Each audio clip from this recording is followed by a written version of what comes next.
All right, so we got the top 20-ish albums of 2021 in the bag. If you haven't already seen it, there it is. Now we're going to be talking about some of the albums that surprised me, but also kind of disappointed me. And I'm also throwing in a third category this year, which I'm just going to say is, like they weren't... It's kind of hard to disappoint when you're going in with a low expectation. So that's kind of where I've put these last couple of albums. So first, I want to talk about those albums that surprised me. And I'm not going to have like a big countdown. I'll probably I'll move a little bit over here so that I can put the album behind me so that you can see it as I'm talking about them. I've also left all these albums and my reviews of them down below, and I've put them all in alphabetical order so you don't know what part is surprised, what parts are disappointed, and which ones are just kind of whatever. But starting off, we're going into the surprises. These are albums that came out of the woodwork this year. Either I didn't have high expectations for, or I had pretty low expectations, or I had a pretty big expectations and they blew through that. And the first one was actually The Battle at Garden's Gate by Greta Van Fleet. Their first two albums, they were pretty good. I like that they were a throwback hard rock kind of a thing from like the 70s, essentially being a Led Zeppelin clone band. But I still love them. I know a lot of people don't. The Battle at Garden's Gate, the double discer, was a really good time. I found myself really digging the album. I loved how they shifted and started to become more of their own band rather than just being a clone band of the 70s. I love what they were doing with some more synthesizers. You know, if we're taking on the Led Zeppelin kind of metaphor, this is kind of their physical graffiti, and the fact that they're able to do that 3 albums in, really saying something. So good job, Greta Van Fleet. Really like that one. The other one, this was something that landed on my honorable mentions, was Book 2, Where Stories Come From by Others by No One. For an album that follows up a fantastic almost EP with 3 tracks, this one just continues that even more so. I found myself really digging the avant-garde, never sitting still, almost like ADHD quality to the music. When it hits hard. Coming into a much more big name band, View from the Top of the World from Dream Theater was a bit of a surprise. And I think that this album will kind of land on the shelf the same way that Distance Over Time did, where I love the music when I'm listening to it. I have a great time while I'm there, but the moment that it ends, it kind of leaves my mind. I was surprised at how, you know, this late in their career, they're able to actually do something. And I think the big thing that was surprising me the most was Mike Mangini on the drums. It didn't sound out of place. It didn't sound like he was a robot keeping time. He actually had a little bit of personality in this one. So that one really surprised me in that case. Another one that really surprised me was Music of the Spheres by Coldplay. Their last handful of albums, pretty much since Milo Xyloto, haven't been good. And even this one isn't great, but the fact that they ended it off with a 10-minute, you know, Baby's First Prog was great. And I really hope that they kind of lead the charge and open the door for more bands to do this going forward. It's still far and away from their best works like Viva La Vida or X and Y, but at least they're not putting out another every day. So yeah. Another one that really surprised me was A Shadow of My Future Self by Ross Jennings. Ross Jennings being the lead vocalist for Hackett. I loved how like singer-songwriter this was. Like this defied a lot of the expectations that I had going in. I was expecting more of like this big rockin' singer-songwriter kind of a feel, but it's much more of a very intimate one in that case. Like I really get a full picture of what Ross is trying to do with his art, and his voice is just something from the angels. Another one that surprised me, and one that I talked about in my honorable mentions, was Calvaclade from Black Midi.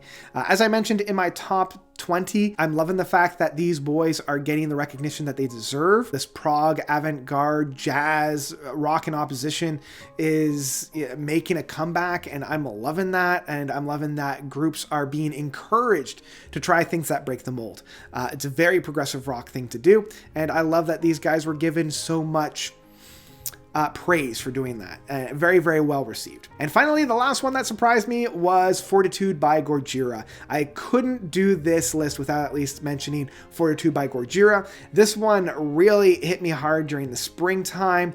I love the deep darkness that this album had. I felt like Magma, as I mentioned in my top 20s, Magma was just a little too melodramatic, a little too dense. This one just is good old-fashioned progressive metal. And I love it. I love how sludgy it is at times. I love how menacing it is at times. But at no point does it ever cross over into the melodramatic or preachy, which it very easily could have. Those were all the albums that really, really surprised me. Let's talk about some of the albums that disappointed me. Let's talk about those. Now, luckily, there's not a whole lot. I've only got 4 on here. Yeah, let's just start off with the big one, The Quest from Yes. Now, this is really saying something because I came into this album with a very low expectation, and somehow they still managed to go below it. You know, outside of maybe 1 or 2 tracks off of this album is absolutely forgettable. Nobody from the original lineup is there, so I don't know why they're still trying to beat a dead horse. They really should just call themselves something else at this point.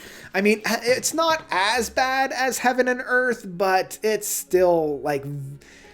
The best thing I can say about this album is that it was forgettable. The harmonies are lackluster, and you can really feel the absence of Chris Squire on here. Alan White on the drums is like a couple notches away from catatonic, and it makes me feel bad of all the musicians that are on this album really trying, you know? Like Billy Sherwood, I can see is so excited to be as involved in this Yes album as he is. But man, you should have just called this like the Steve Howe, Billy Sherwood project featuring Alan White, because everybody else is just, wasn't a big fan of this one. So that's all I'm going to say about The Quest. That's all I'm going to say about this one. Moving on, this next album is Kingdom of Oblivion from Motorcycle. Especially after the Goliath, the masterpiece that was the All Is One. Motorcycle is always the band that has a crystal clear concept or idea for their albums going into the recording studio. And I just didn't feel that on this one. It just feels like a random assortment of songs that came together onto an album. And this was the first one after Undying Unicorn that I was disappointed over, because all the albums following that groundbreaking album, they've done something beautiful. They've innovated something. They've done something so extremely excitable. But this one doesn't. You know, like, and I'm not saying that the songs on here aren't good, because there's a number of tracks on here that are very good. It's just they don't really do a whole lot. So yeah, I was pretty disappointed over this one. Another one that I was pretty disappointed over was God's Pee at State's End by Godspeed You Black Emperor. Because again, coming off of the heels of a masterpiece of Luciferian Towers, I feel like this one just did the same thing that album did, but kind of did it worse. Instead of building to these big crescendos that exude so much emotion, they just kind of went straight for the crescendo with no buildup and then petered out for the rest of the runtime. And yeah, I was pretty disappointed. Now, I do see that this album is getting quite a bit of recognition, and I'm very glad that it is. But for me, I'm not feeling it. I'm not feeling it all that much. Yeah. All right, the final big disappointment album. I hate to say it, but it's The Future Bites from Steven Wilson. And it's not even because of the music that's found on this. It's just that it was dead on arrival. This album feels so out of touch with the world at large. And I mean, Steven Wilson has always been both very astute and finger on the pulse, while also being a little bit disconnected and not seeing the underlying context that makes up that pulse. So he's always very good at distilling something within society that's not quite going well, without really addressing some of the underlying context that actually produces those symptoms. And I felt like on this album, because it was released this year after the pandemic, or at least within the pandemic, when it was originally supposed to be released like early last year, the music that's found on it feels very outdated. The messages and the lyrics on this feel very dated. And yeah, the only reason why he didn't release the album when he did was because he couldn't promote it properly through this whole touring circuit that he wanted to do, but he wasn't able to do it this year either. So why do it in the first place? You know, like, why even release it now? It was just a very weird setting of circumstances that came to this album.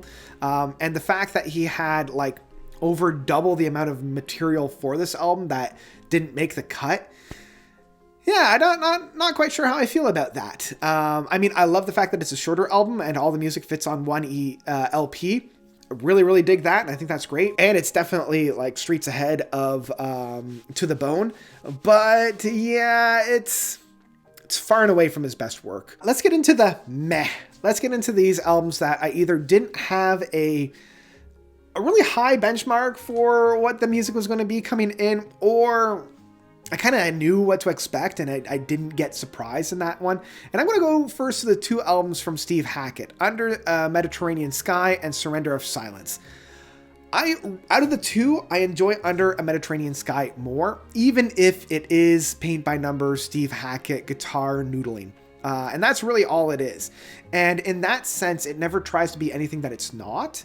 And it never tries anything too crazy or too out of this world. It knows what it wants to be, and it does so very well. In terms of Surrender of Silence, I do feel as though he has worked himself into a very comfortable box that doesn't really do anything else. You know, like Surrender of Silence, even though it's probably better than The Night Sirens, it is essentially just what we've got from, you know, Wolflight since. Not to say that these songs aren't great. A lot of these songs are really good. It's just, I didn't feel all that excited over, and I felt like all the innovation that he did with Wolflight has kind of stayed with Wolflight. Let's go to Leprous with Aphelion. Probably their better work since Melinda, and it's so interesting because when Melinda first dropped way back last decade, I thought it was their worst album.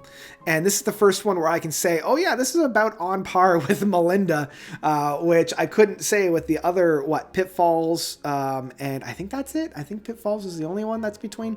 I just feel like I don't want to say that they're in a comfortable bubble, but they kind of lost their teeth. You know, I feel like they're just kind of gumming away on a lot of these tracks. And there are a few tracks that do open up, but that innovation, that trying new songs and new sounds, I feel like they're just going back to the same old well over and over again.